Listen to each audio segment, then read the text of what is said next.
12 سال سے کم عمر بچوں کو اس سال حج کی اجازت نہیں ہوگی۔ وہ افراد جو سرکاری حج اسکیم کے تحت حج ادا کرنا چاہتے ہیں انہیں حج واجبات 2 اقساط میں جمع کرانی ہوں گی۔ سرکاری حج اسکیم کا تخمینہ پیکج 11.5 لاکھ سے 12.5 لاکھ روپے کے درمیان ہوگا، جو کہ سروس فراہم کنندگان کے ساتھ معاہدوں کی حتمی منظوری سے مشروط ہے۔ سرکاری حج اسکیم کے لانگ پیکج کے لیے پہلی قسط 5 لاکھ روپے جبکہ شارٹ پیکج کے لیے 5.5 لاکھ روپے جمع کروانا لازمی ہے۔ قلم سے 2026 کی حج پالیسی وفاقی کابینہ نے منظور کی ہے۔ اس کے چیدہ نکات جو آپ کے سامنے اس لیے رکھ رہے ہیں کہ اس حوالے سے پاکستان سے جو بھی عازمین حج کے لیے جانا چاہیں گے تو ان کو اس سے آگاہی بھی ہو سکے۔ تو سرکاری حج درخواستیں اگست کے پہلے ہفتے یعنی 4 تاریخ سے شروع ہو جائیں گی۔ 4 تاریخ سے انشاءاللہ سرکاری حج اسکیم کے تحت درخواستیں لینا شروع ہو جائیں گی۔ پاکستان کا جو حج کوٹا اس وقت 2026 کا ہے، فی الحال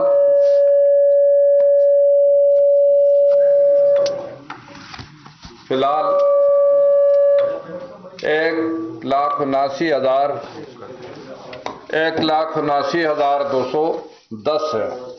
تاہم سعودی عرب کی جانب سے حتمی اعلان ہونا باقی ہے۔ سرکاری اسکیم کے لیے 1,19,210 نشستیں جبکہ پرائیویٹ حج اسکیم کے لیے 60,000 نشستیں مختص کی گئی ہیں۔ سرکاری حج اسکیم کے لیے 38 سے 42 دن کا روایتی طویل پیکج اور 20 سے 25 دن کا مختصر پیکج فراہم کیا جائے گا۔ تمام درخواست گزاروں کی قربانی ادائی پروگرام کے تحت سعودی عرب کے نظام کے مطابق لازمی ہوگی۔ درخواست گزار کا مسلمان اور پاکستانی پاسپورٹ کا حامل ہونا لازمی ہے، جس کی مدت 26 نومبر 2026 تک کارآمد ہو۔ 12 سال سے کم عمر بچوں کو اس سال حج کی اجازت نہیں ہوگی۔ وہ افراد جو سرکاری حج اسکیم کے تحت حج ادا کرنا چاہتے ہیں انہیں حج واجبات 2 اقساط میں جمع کرانی ہوں گی۔ سرکاری حج اسکیم کا تخمینہ پیکج 11.5 لاکھ سے 12.5 لاکھ روپے کے درمیان ہوگا، جو کہ سروس فراہم کنندگان کے ساتھ معاہدوں کی حتمی منظوری سے مشروط ہے۔ سرکاری حج اسکیم کے لانگ پیکج کے لیے پہلی قسط 5 لاکھ روپے جبکہ شارٹ پیکج کے لیے 5.5 لاکھ روپے جمع کروانا لازمی ہے۔ حج اخراجات کی پہلی قسط اگست کے پہلے ہفتے سے، جس طرح ابھی 4 تاریخ کا ڈیٹ دے دی ہے، پہلے ہفتے سے کسی بھی نامزد بینک کے ذریعے جمع کروائی جا سکتی ہے۔ سعودی عرب کی ٹائم لائنز کے پیش نظر عازمین حج کا انتخاب پہلے آئیے پہلے پائیے کی بنیاد پر کیا جائے گا، فرسٹ کم فرسٹ سرو۔ بیرون ملک مقیم عازمین حج سرکاری حج اسکیم کے تحت دیے گئے نامزد بینک اکاؤنٹس میں اپنی حج رقم بھجوا سکتے ہیں۔ سعودی عرب سے منظور شدہ ویکسین لگوانا لازمی ہوگی۔ روڈ ٹو مکہ سہولت اسلام آباد اور کراچی ایئرپورٹس پر جاری رہے گی۔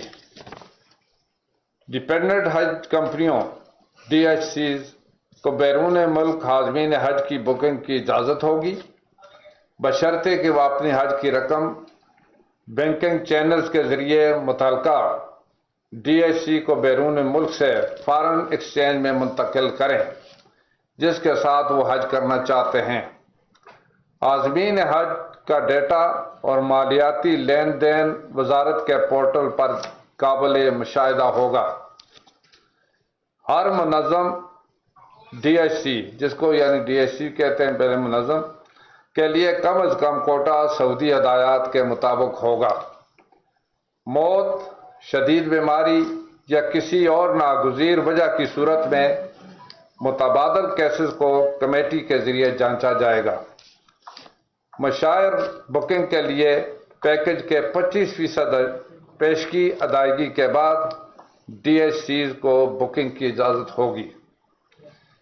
امسال پرائیویٹ سیکٹر کی مالیاتی شفافیت کو برقرار رکھنے اور سعودی عرب میں بروقت ادائیگی کو یقینی بنانے کے لیے فنانشل سیف گارڈز متعارف کروائے گئے ہیں۔ ڈی ایچ سیز کو وزارت مذہبی امور و بین المذاہب امانگی مورا کے آئی ٹی پورٹل سے متعلق ہدایات کی پابندی کرنی ہوگی تاکہ شفافیت اور سہولت یقینی بنائی جا سکے۔ تیسرے فریق کے ذریعے سرکاری اور پرائیویٹ حج اسکیموں کی کارکردگی کا جائزہ لیا جائے گا۔ تھرڈ پارٹی ہے پنجاب آئی ٹی بورڈ اور ڈیجیٹائزیشن کے آپریشنل کنٹرول کو جاری رکھے گا، جبکہ منسٹری آف آئی ٹی اپنے ادارے NITB کے ذریعے نگرانی کرے گا تاکہ عازمین کے ڈیٹا اور ادائیگیوں کی ریئل ٹائم نگرانی، دوہری بکنگ اور نشستوں کی دستیابی کو یقینی بنایا جا سکے۔ وزارت مذہبی امور کی مانیٹرنگ ٹیم حج آپریشن کی مجموعی کارکردگی کی نگرانی کرے گی تاکہ خدمات کے معیار کو بہتر بنایا جا سکے۔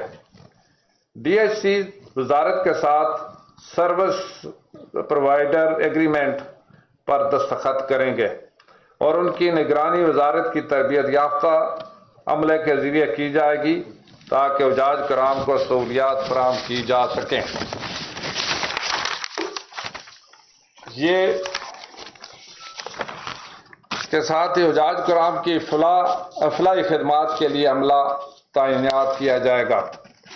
حج سے متعلق مکمل تربیت دی جائے گی جس میں لاجسٹکس، حج کے طریقہ کار، لباس اور ایمرجنسی صورتحال سے نمٹنے کی مشق شامل ہوگی۔ حجاج محافظ اسکیم جاری رکھی جائے گی جس کے تحت حجاج کو ان کے نقصانات پر معاوضہ دیا جائے گا۔